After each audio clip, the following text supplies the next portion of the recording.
Welcome to the FNO InsureTech podcast, a place where movers and shakers from all points within the insurance ecosystem gather and discuss all things InsureTech.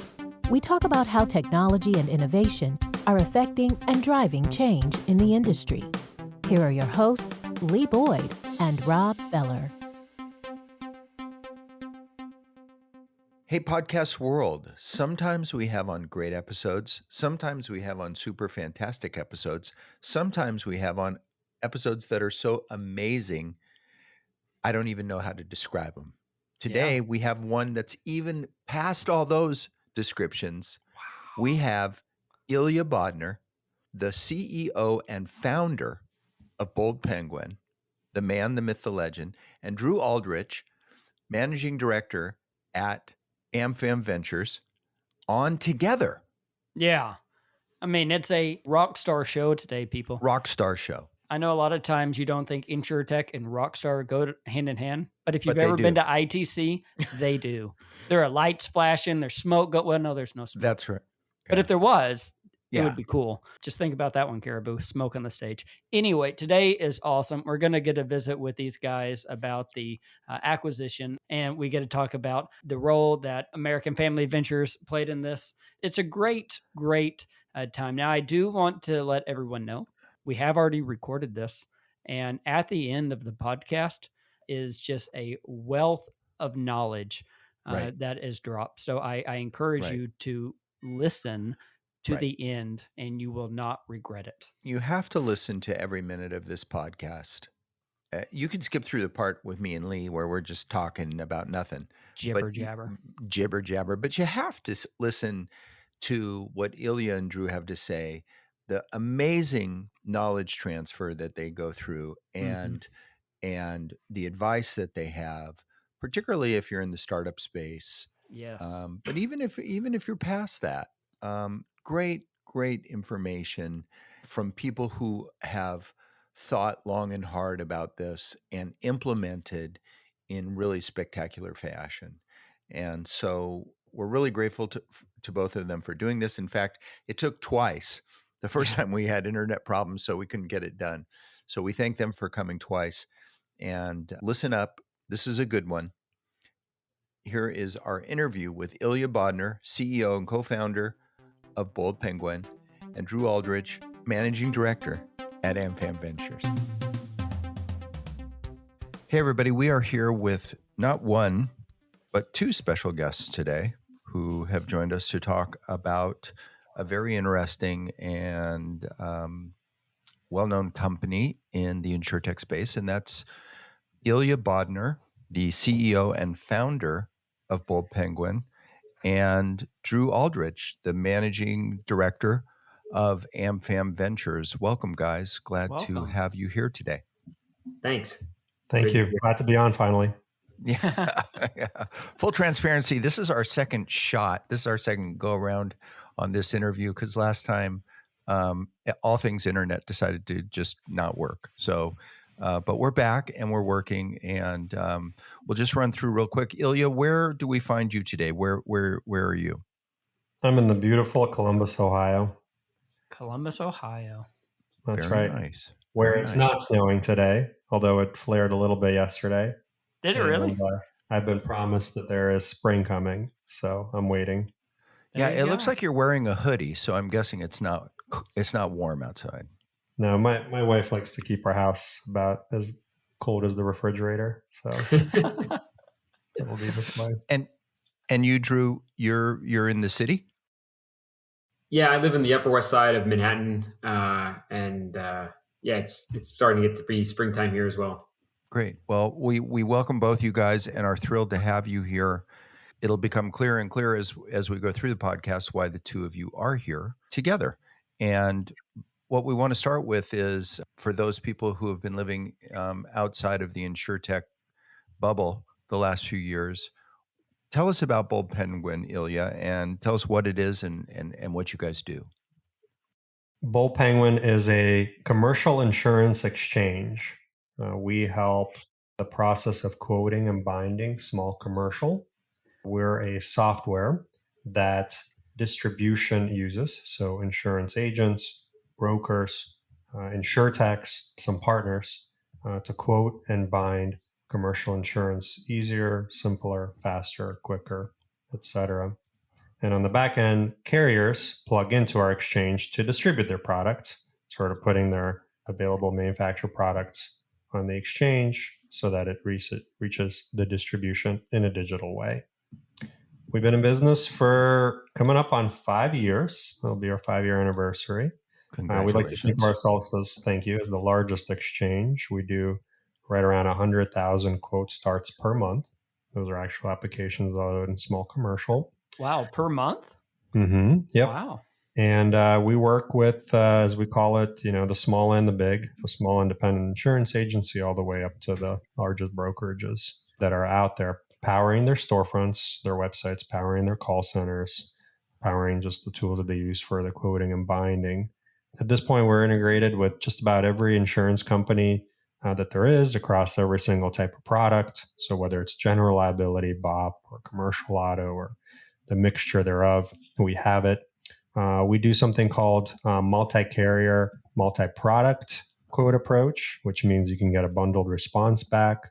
Wow. We'd like to think of our interview application as the smartest and the more dynamic.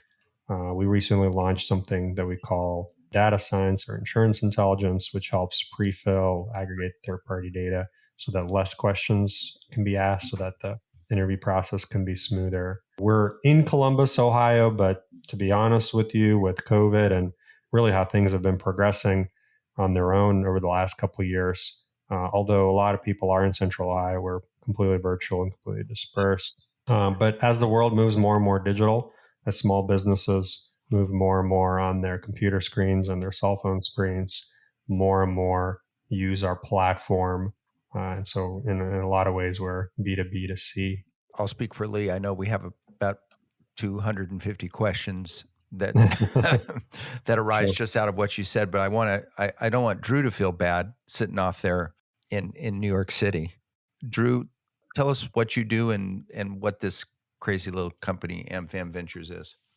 Yeah, sure. So as you said, I'm one of the managing directors for AmFam Ventures. AmFam Ventures is pretty cool venture capital fund. It started right around very, very, very early days, 2012, 2013. Started as a corporate fund of obviously American Family, and then has sort of consistently evolved to take more and more advantage of this sort of the radical growth of InsureTech. So became more of a sort of financially focused fund in 2016, and then made a sort of really important transition in 2019, where we became a multi-LP fund. So American Family, most important, largest LP, but we have a number of other insurance-related entities that have also invested in us. And this is just to sort of allow us to be better partners to the portfolio companies, to provide even better sort of strategic value back to our LPs and to drive sort of better returns. So the whole fund, or the fund we're investing out of now, which is our third fund, is just about 213 million. We write checks about $500,000 to $6 or $7 million for initial checks. About 50% of what we do is exactly in insurance. So Bold Penguin is a sort of perfect example of that. But 50% of what we do is really exciting startups that just surround the insurance space in some way, somehow adjacent. So we do a lot in prop tech and IoT and a bunch in fintech and data. And so there's sort of 50% insurance, 50% just outside of insurance. And we tend to lead about half, maybe a little more than half of the deals that we do.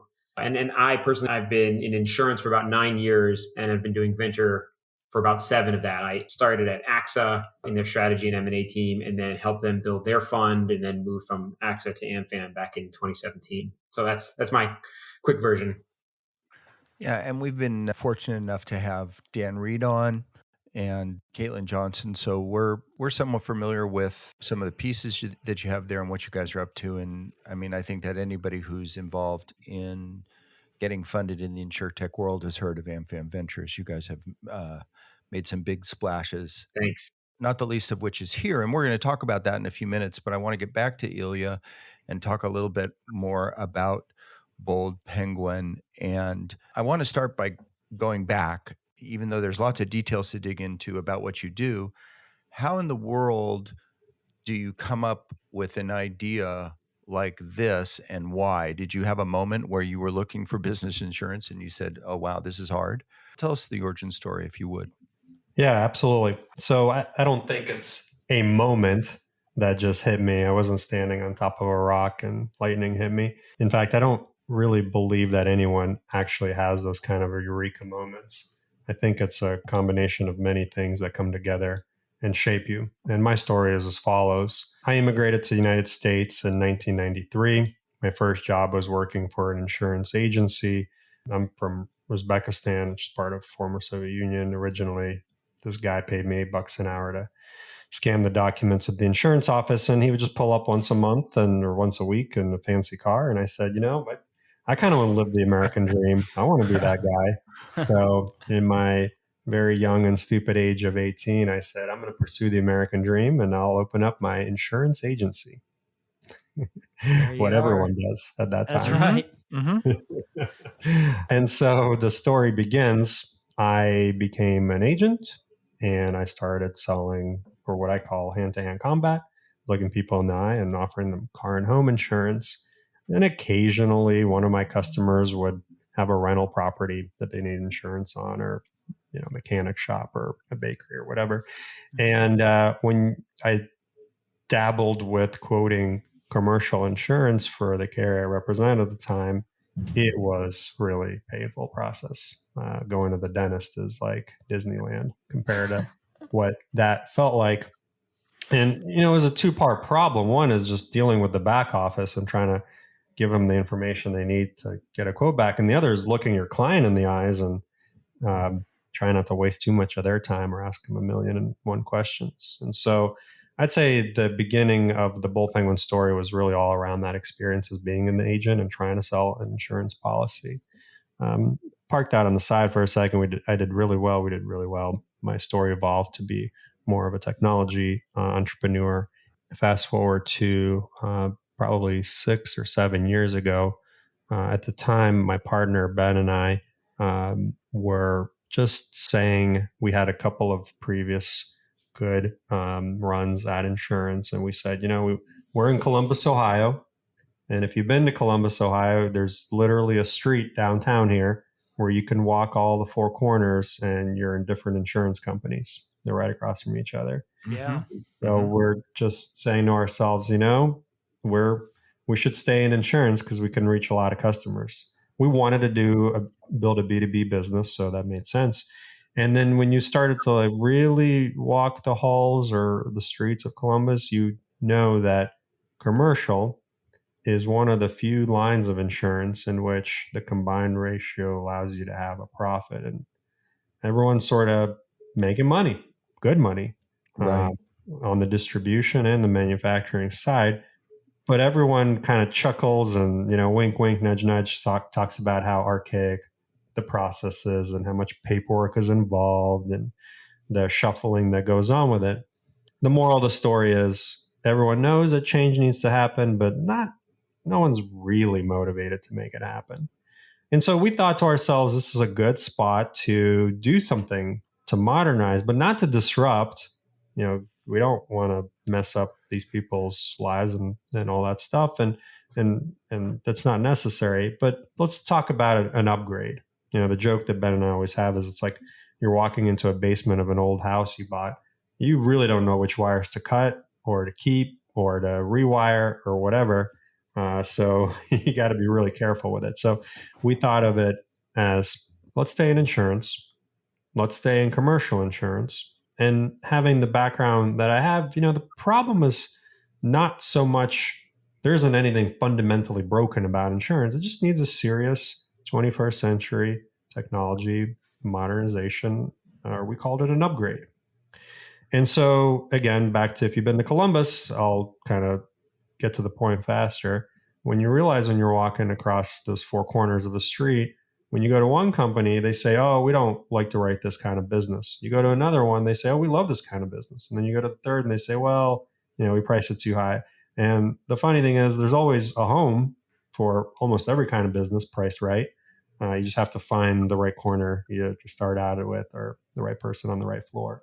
And we thought to ourselves, okay, well, if upgrading the industry is one of the problems, and if finding the home is the other part of the problem, and if reducing the friction for the customer is the third part of the problem, what I remember from my agent days, then perhaps we can build an exchange or a marketplace or a place where if you just route it the right way and technology can help you, the right risk in the right hands can issue the right policy. And so that was really the genesis of the Bull Penguin Exchange. It's kind of a few of these stories coming together, and it really took off. Obviously, the first one was the hardest. It was the chicken or the egg. You go to the brokers and agents and you say, hey, we got this awesome piece of software. It'll make your life easier. They say, great, what carriers do you have on? We kind of murmur a little bit. Then we go to the carriers and we say, hey, we have this awesome piece of tech and all agents are going to use this, and well, let's simplify it and cut out costs for you. They're like, great, what agents do you have on there? And we kind of murmur there too. So it took a little bit to get a few of these together, one after another, and it started as Drew called it. We've discovered Drew later. We've had this very beautiful daisy chain effect of our business to where fast forward almost 5 years from now, we went from one quote per day per user now to processing over 100 quotes per month across our entire exchange. 100,000, right? 100,000, yeah. That's right. What I mean, say? You said 100. Yeah. 1 million quotes. So how long did that take from the time you said, okay, we're live, this thing's live, to the time the first quote actually got placed? Oh, that's a great question. I don't actually remember anymore, but probably just a few months. Yeah. Not more. We did it all in the beginning, trains, planes, automobiles. Sure. My partner, Mark, and I literally talked to over 300 agents. I drove to some of them, had lunch with some of them. We met out to golf with some of them. We just had conference calls. We met at coffee shops, you name it. We talked to all of them. And while we were talking, we had a few of our other partners that were developers that were busy building it and trying to integrate a carrier or two. And in the beginning, the integrations were certainly not world class, but we quickly learned the trick of the trade and how to get it up to snuff quickly. And so the focal point of Bold Penguin, I guess, is really the APIs throughout the systems. I mean, to give a seamless workflow connected to all of these brokers and carriers and everything. I mean, is that the essence of Bold Penguin? Yeah, exactly. We looked at it as a 3-part problem that requires a 3-part solution. As I've explained it, there's the customer acquisition, there's the quoting, and the actual market access. And you needed to actually have all three kind of come together and stair step them up from there. And very few companies at that time, and still to this day, think of it that way. We were also starting at a time when InsureTech was starting to be a real thing and not just some buzzword.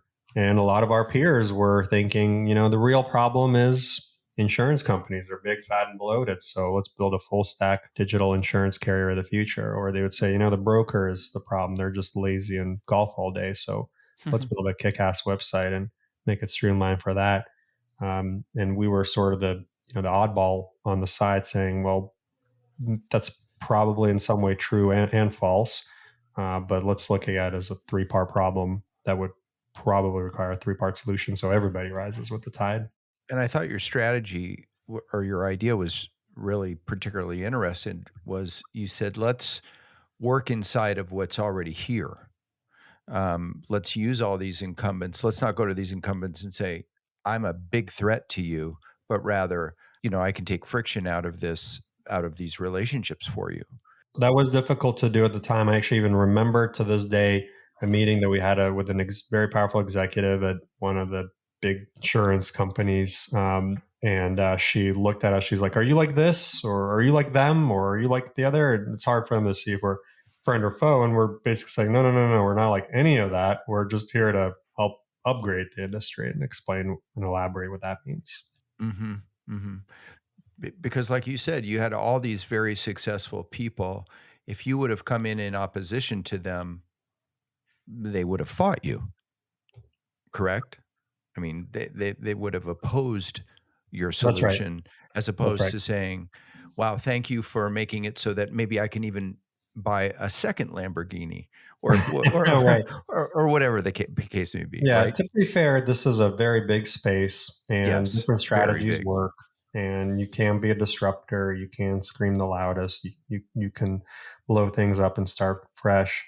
That we chose not to go down that path because we believe that commercial insurance, is not fundamentally broken. There's insurance companies that are great at underwriting risk and being a fantastic underwriter. There's brokers that are fantastic at looking at a customer and wholesome and come into their need. We just thought that technology could help a space like it helped many other spaces. And obviously, you were correct. You have found that. And so who's on this the most? Is it agents? Is it the agents that are using this the most? It's pretty nicely evenly split. On one half, we have what we call distribution, producers, agents, agencies, brokers, InsureTechs, partners, adjacent partners, anyone that's in the game to sell insurance, commercial insurance, small commercial insurance. And on the other side, we have what we call manufacturers, carriers, those that build products, different lines of products, the underwriters, the product managers, the IT folks, the integrators, you name it. Well, so speaking about partnerships, I want to hear more about the partnership between Bold Penguin and AmFam Ventures. So, Drew, I'm hoping you can jump in here. There's Sure. been a partnership going on for a long time. Can you tell me, how has American Family Ventures introduced to Bold Penguin, and give me a little bit of the story there? Yeah, I can tell you, I got this super awesome text from Ilya the day the transaction closed with a screenshot of him cold LinkedIning me in, I think it was February of 2016. Pretty amazing. Yeah, I remember. It turns out that I guess I didn't respond to that one or something, and Ilya had to find another route, and which worked out just incredibly well. At the time that I met Ilya originally, I was at AXA towards the tail end of my stay there, and I sort of immediately was interested in what they were doing. There was a couple things about them that were unique. You've already hit on a couple of them, but one was they weren't saying the answer to all things is direct to consumer, versus that really was the dominant theory at the time. Sure. And I sort of always had, there's definitely a place for new direct to consumer competitors in insurance across most lines, but it is not the answer to all of insurance. And I don't think it's the answer to sort of the majority. So I already had a pre-existing strong belief that humans will be acting as a seller and it is an advisor for insurance sales for a very long time. The more complicated the product, the higher the premium, the more important this is. And small commercial, this coverage really matters. It's the livelihood of not just the small business owner, it's the livelihood of their employees. They really don't want to screw this up, and they aren't in the business of assessing what insurance they should get or shouldn't get. And so there's just it seems to me pretty natural reason why the human is going to remain there. And Ilya and his team were just, they were trying to empower this group, and that felt super logical. Another component was, by the time we'd met, I'd been in insurance for a couple of years and been in an insurance venture for a couple of years. And I'm only now more convinced than I ever have been that in most cases, distribution of insurance is kind of the hardest part about insurance. When I say the hardest part, to tease that up a little bit, you can, correctly underwriting is extremely challenging and a lot of expertise goes in it. But you can find, there's like a sort of an open market to find people who can help you solve that problem. But finding more distribution profitably is really, really difficult. A huge amount of the dollars in insurance go towards distribution. And the neat part is if a particular entity becomes a massive source of distribution in insurance, they are irreplaceable. A carrier or can't sort of quickly pivot off of a major producer of distribution and find an alternative source easily. It's because of this point that it's really, really difficult. And through their exchange, there was this clear path where Bold Penguin could become this incredibly critical source of distribution. And I wanted to invest in entities that had potential to control proprietary distribution. Those words Ilya has probably heard from me about 50 billion times. And then all the other parts about the problems of small commercial, I wasn't really aware of them before I met Ilya. And then he educated me on the size and scope and challenge of this space. And so you marry sort of the 2 points I was coming into the conversation already excited about with the challenge that he was pointing out in small commercial. It just felt it felt like such a great and sort of obvious play. And I just got lucky that I think it now seems really obvious, especially if you see how many people are trying to tackle a similar type of problem. But it just wasn't then. And I think that was just incredibly lucky on my part. And so it was the first investment I made when I joined AmFam in summer of 2017. Was that their first round? We were the first institutional round. Ilya, I think you had taken a little bit of money before us, but not a ton, right? That's right. Yeah, this was the first institutional investor into Bull Penguin. And we were sort of the only ones for a little while. But that was awesome from our side. I mean, that's always the best situation as an investor. And so that was the beginning of the relationship in 2017. It's been just like an amazing, amazing ride ever since. One of the questions that I want to jump forward to is for Ilya, and that is, you guys are having success. Your product is getting used more and more every month, and you're at a fork in the road, I'm guessing. And that fork is, what do we do next as far as ownership, as far as monetizing, as far as investment into this? You make a decision to sell the company, if I understand correctly, to sell the company to American Family. Is that correct? Is that kind of how it went? Yeah, there's a lot more to Sure. that. And let me give a little bit or one click more. This is where a good learning moment for any founder, any VC that invests in early stage companies came true. I was very open and honest with Drew, and I was very fortunate to meet folks like him later down the road to say that from the start, I believe in my heart of hearts that Bull Penguin can, or should be a business unit or division within an insurance company. And Drew's probably heard me say this a million times too. So we just knew from the start that what we're doing has a natural, at least to us, from our vantage point, home. When the inevitable question came of, do you sell, do you raise, do you go on spec, IPO, etc., this is the thing that I wanted to do. This is where I felt like Bull Penguin will end. I didn't know that January 14th or 2021 would be that date, but I did know that that's the natural home for it. So the one click down for that is it wasn't that big of a shocker, that big of a fork in the road, or that tough of a decision in the sense of strategically where it should be. So why is it you thought that it needed to be here instead of off on its own? It doesn't need to, but everything adds up for it being, with the right partner, of course. And then there's a lot of context, because we are a neutral platform. We celebrate our independence all the time, and the way that it's like Switzerland. The only way it works is when everyone trusts you and uses the product, and they continue to do. So we had to be very careful to think about what carrier out there does it make sense for. And in a quick nutshell, American Family, through the partnerships and acquisitions and the commitment that they've made to keep it separate, and the strong, fierce independence that we have, it all made sense, and it's non-threatening and not hurtful for anyone else. Yeah, I know, because it's kind of the same with AmFam Ventures, the way I see it, Drew. I know that you guys have raised, maybe your most recent fund, that you've included some of your competitors also have their money in that. Is that correct? So you guys have reputation for trust? Yeah, no, I think that's absolutely right. I think it's not at all random that Ilya found a great partner at AmFam, and that we at the Ventures team are able to do what we can do and take these sort of really interesting leaps into having outside parties invest in us, outside insurance carriers and brokers invest in us, and it all sort of makes the whole stronger, partners and AmFam included. I think these things are totally connected. It's sort of funny because until you just said that, I had never put those 2 points together, but that feels totally right. So, Drew, whenever I always like to ask investors, whenever you're looking at companies, what are you looking for? Is it the company itself? Is it the founder? Is it the people? Is it the idea?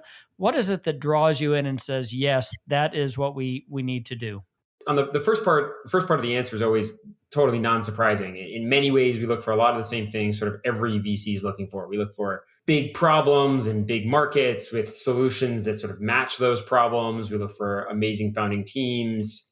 We look for initial traction that sort of proves the ultimate points.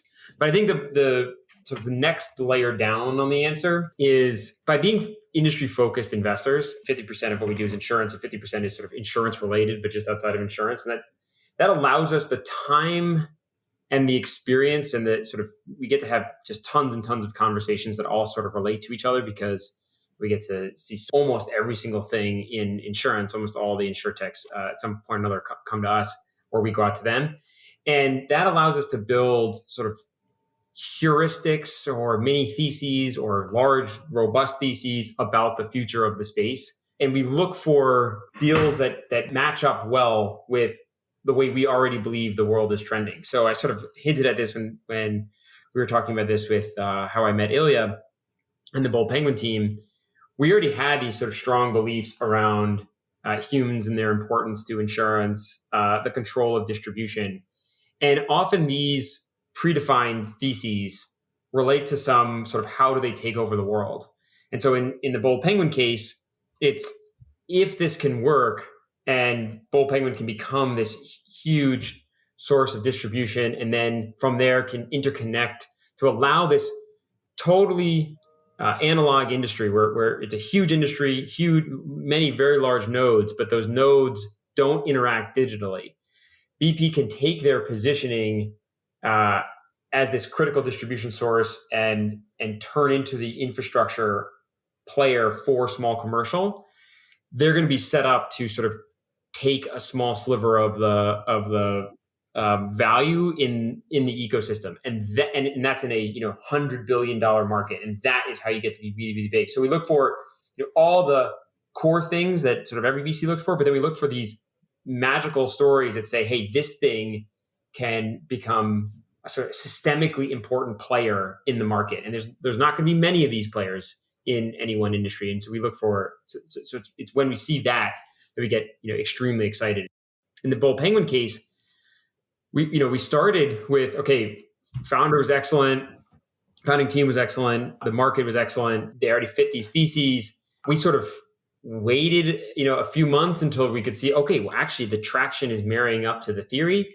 So let's make the play now. But one of the amazing things was the scale and scope of how big BP could become kept getting bigger at every single round. And so we sort of leaned in aggressively on every round. I think we sort of increased our ownership on every single round after that first one, because in hindsight, it becomes super easy. Oh, BP creates this exchange, and then they're going to interconnect the universe, and then they become the key winner infrastructure player in small commercial. But at least from my vantage point, it was not that obvious. In the beginning, it was, hey, they could become this huge source of distribution, and that would be valuable. And then it was, oh, now that they've done that, they're able to leverage that into this bigger play, and that sort of just kept growing every year, which was just incredibly exciting.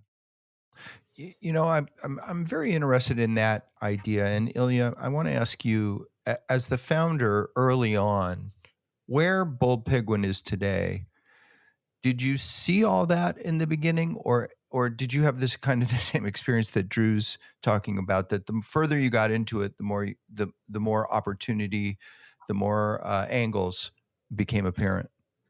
Yeah, I saw it all in the beginning. I wish we did more of that faster. I definitely want to be a little bit more aggressive.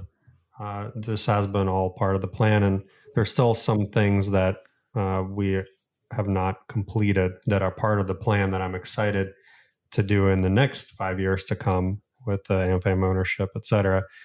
People ask me why AmFam, and it's really a lot of the right ingredients for us to take it to the next level. There is going to be quite a bit coming out of the Bold Penguin camp that has always been part of the original plan, to look at it as a 3-part problem with a 3-part solution, to have this commercial connectivity take place, the quote submissions, the quote and bind, the more digital, the partnerships, activating agents, redefining the way brokers help win the space.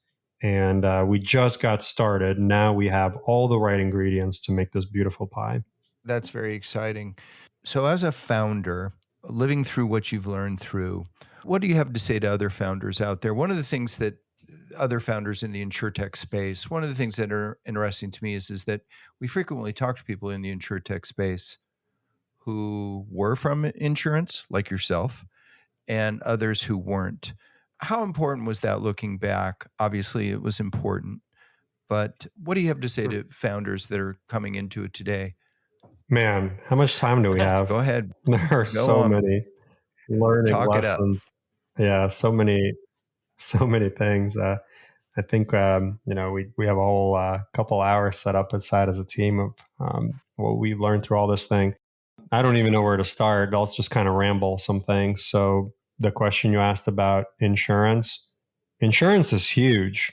Paying out claims, originating policies, underwriting, reinsurance, technology, customer acquisition, telematics, IoT. I mean, the list goes on and on. Everyone touches insurance in one way, shape, or form. I don't think it's an absolutely requirement, but in some ways you should have personal experience, how it impacted you, so you could shape it as a founder for sure.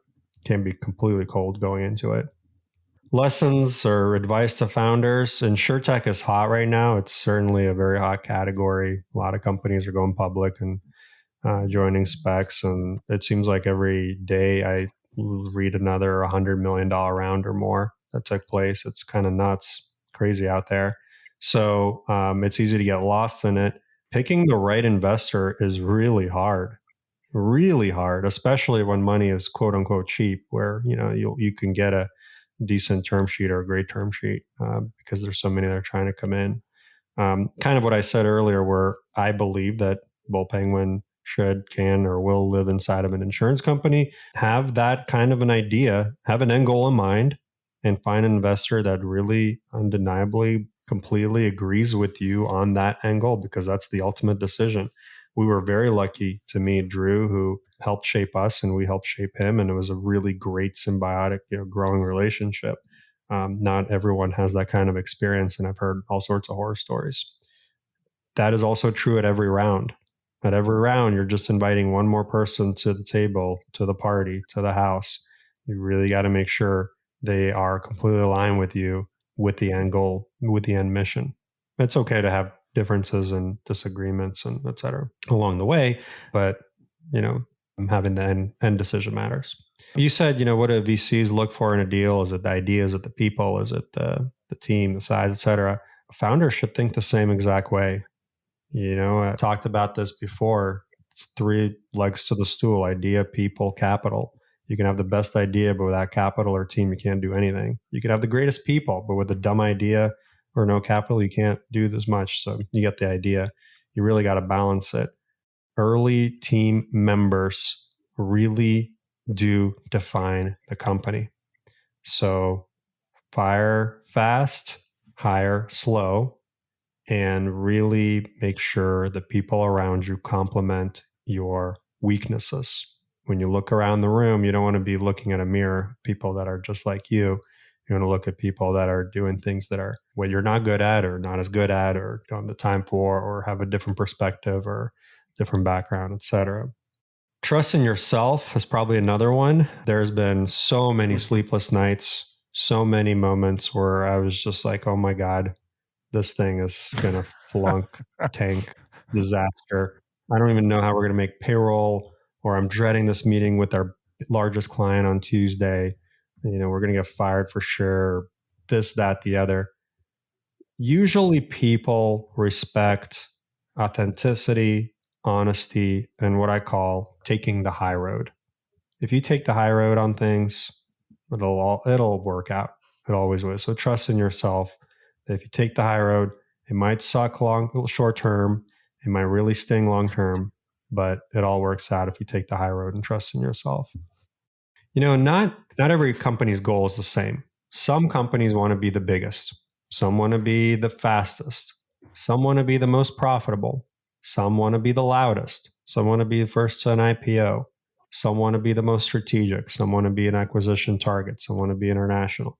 Everyone has slightly different goals, and it is extremely important to understand what you want to be.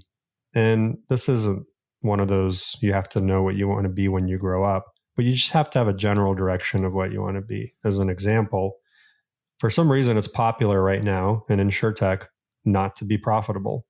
People brag about that, how much money they're burning. That works. That's fine. There's been plenty of companies that figured out how to burn money and then swing back around and have an EBITDA profitability someday, somehow. That works. Make sure that's your plan and you go for it. There's other companies that say, I want to have the most number of units sold in my respective category. That works. Go for it, etc. There's some companies that want to really focus on their gross margins or efficiency.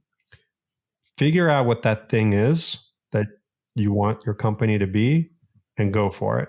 It's okay to change it or edit it or tweak it through the years, but just going in and saying, hey, I want to have a startup and I want to have a company and I want to do this, that, the other, that is part of it.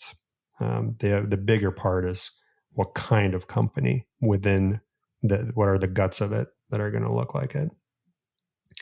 I guess you see the theme in all of this is if you're just leaving things up for chance, you'll wander the woods. If you have an end goal in mind and you're working backwards from that goal, you have a much better shot at becoming something stable, successful, here to stay for a while. I've had the luxury of having a B2B company, enterprise sales, which are longer cycles, no direct consumer stuff. Marketing spend is less, burn is less, et cetera. So it's a little different. I focused every day on how to build enterprise value. My partners and I always talk about people. There was a time when people bought IBM because you just can't get fired for buying IBM. So everyone should feel comfortable with buying the Bold Penguin solution because it's the sure thing. How do we become that sure thing that it's a no-brainer for everyone? I understand that in direct to consumer, it's very different. Building a household name is very difficult. It takes a lot of money. It takes a lot of convincing. It takes a lot of the right ingredients. You got to think about that from the start. What it would take to really stick. If you're not thinking about how to build a 100-year-old brand, you're doing it wrong. I would say that's an important thing to say. There's no shortcuts. There's no quick get-rich schemes in any of this. And just remember, InsureTech is for sure a bubble. Hopefully it's a bubble for a very long time with multiple bursts and expansions for my sake and everyone else that's listening. But just because times are good today doesn't mean it'll be this way forever. So certainly plan for the nuclear winter, have a backup plan, think for the, what happens when the storm comes kind of moments. I just remember this time last year and talking to my executive team and feeling like the sky is coming down. And we had plenty of cash to go on for a couple of years. We had good gross margins. We had good profits. We had fantastic investors who immediately called me and said, do you need any help, et cetera. So all the things are good, but still we're just like, is the world going to collapse? I have one guy telling me the S&P is going to be cut in half and someone else saying all businesses are going to get shut down, which actually did happen in some states. So there's certainly moments where you just don't know what's going to happen and you want to have a couple of extra plans put in place for that. And luckily for us at Bold Penguin, we had an exceptional executive team that's been through the 2008 crash, that's been through 2001 terrors and more. And we kind of came in together. But that is an important thing to do for sure. Back to my personal experience, and this will be the last one and I'll shut up. But, again, I was B2B, so we joke about all the time the famous Henry Ford saying, if you ask your customer what they want, they'll, basically say, I want a faster horse. Just remember that when you're dealing with customers, you are there to make their lives easier and give them solutions that they pay for and get an ROI and make their day efficient, faster, cheaper, et cetera. But they don't always know the answer, back to the Henry Ford famous quote there. And so you really do have to step outside and think about, am I really building a faster horse or am I building a car? And that's a tricky one to think about, but only a founder, only a couple folks that are completely in the business from the start can figure out where to go with that one. Right. And I think that's was one of Steve Jobs' perspectives as well, was that it's not if the consumer knew exactly what they'd want, they'd have it. But sometimes you need to show them something that they didn't know that could be. It's a very delicate balance because you never want to build something that's bleeding edge or just, quote unquote, came in too early to the market. You want to just find it just at that right groove where it makes things simpler, but it wasn't the obvious thing. Drew, I want to give you an opportunity to quickly, before we run out of time today, to put out your message to founders who I know that you work with many of them all the time, to kind of follow up what Ilya shared with us.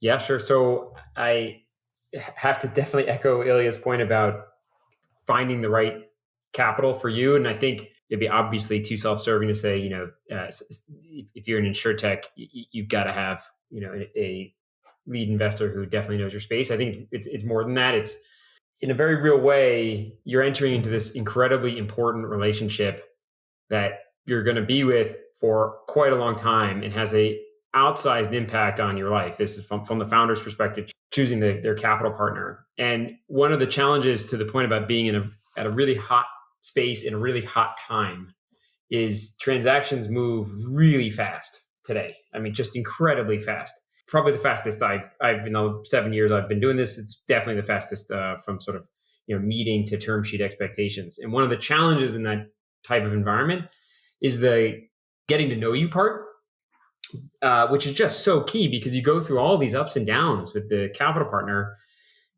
and you sort of can't take back that decision afterwards. And so, as much as possible, try to do all the diligence yourself. Interview them in as best ways you know how. Try to just do you enjoy working with this person? Do you respect them? Do you find them valuable? It's just such an important relationship, and because this is obvious on the investor side. I mean, I think all investors know that this is a key part about it. I mean, I think most investors have a sort of, you don't want to get into business with someone that you sort of can't stand. And this story has just been so fantastic because, I mean, it's just been such a wonderful experience to grow up over the last couple of years with Ilya and Ben and the management team of Bull Penguin. And it's been just an absolute highlight of my life and career. It's just the coolest thing. And it would have been such a totally different experience if we didn't have such chemistry. And so I just think that that's a underrated point of what founders should be looking for in their capital partners, in addition to all the other stuff, knowledge and the price has to be right and stuff like that. But this is really, really, really key. I think it gets really fun and very magical is when you have all those things clicking at once. We have overspent our budget with you guys, and we really appreciate the generosity of your time and even giving it to us a second time. We're grateful and thankful, and we'd love to have you back to talk some more about these issues. I mean, I have a whole page of notes and questions in front of me that we didn't even get to, which is a tribute to how special you all are. And we thank you again for being with us, and please come back again. Yeah, well, thank you so much. Thanks for having us on the show. I'm excited for this. For the audience that is interested to learn more about Bull Penguin, visit our website, contact me on LinkedIn. I'll do a little promotional plug. We are here to grow and conquer small commercial with you. So please, people like Drew helped us get to this point, and folks at American Family and every single one of our customers, Nationwide, Progressive, you name it, they've been exceptional at what they do. So we're excited about the years to come. Wonderful. Great. Thanks. Thank you. Sometimes we have superstars on our podcast. This was one of those days. Absolutely. I mean, Ilya Bodner is he's like a rock star in InsureTech. Yeah. I mean, I loved his knowledge transfer at the end of that. Giving all these insightful pieces of information. That was really a memorable part, important part of that podcast. Right. So if you scrub through to the end just so that you could hear the best part, which is me and Lee talking, correct, you want to go back and re-listen to what Ilya had to say, his suggestions, his wisdom, his insight, because there's not many people in InsureTech, a handful, that have the credentials that this young man has. And thanks everybody for being with us, and come back next time for another wonderful edition of FNO InsureTech. And special thanks to our producers who make really all of this happen. And until next time, we'll say, bye, everybody.